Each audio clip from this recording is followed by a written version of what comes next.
Kahapon nga ay inihayag nga mismo ng SBP na pinayagan nga ng FIBA si Justin Brownlee na maglaro sa FIBA tournament.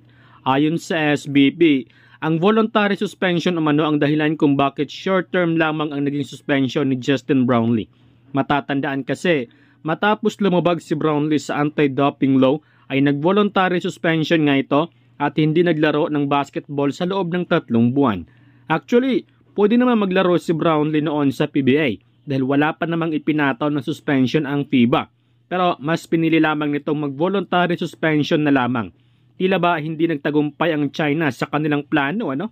Matapos kasing masungkit ng Gilas Pilipinas ang gold medals sa Asian Games ay biglang naglabas ang China ng statement na nakitaan umano ng substance si Brownlee na nag-uugnay sa cannabis. Pero ayon kay Brownlee, na excited na umano siya makapaglaro ulit matapos ang ilang buwan nitong pahinga. Importanteng piyesa sa Gilas Pilipinas etong si Justin Brownlee dahil sa pagiging all-around player nito.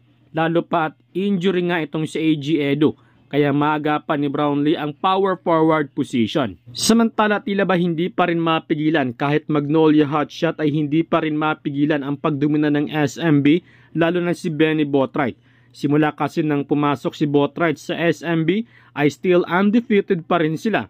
Kaya dahil dito ay hindi mapigilan ni Calvin Abueva na makiusap kay Coach Victolero na ibigay sa kanya ang assignment na bantayan nga etong si Boatwright. Ayon kay Victolero na good defender etong si Abueva pero inamin nito na mahirap talagang bantayan si Boatwright. Total hindi pa naman ito do or die game ang kanilang laban.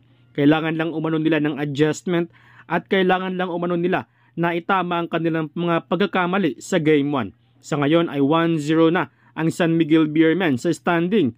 Kayo mga idol, anong magandang gawin ng Magnolia Hotshot para makapalag sa SMB? Pag-usapan natin yan sa ating comment section.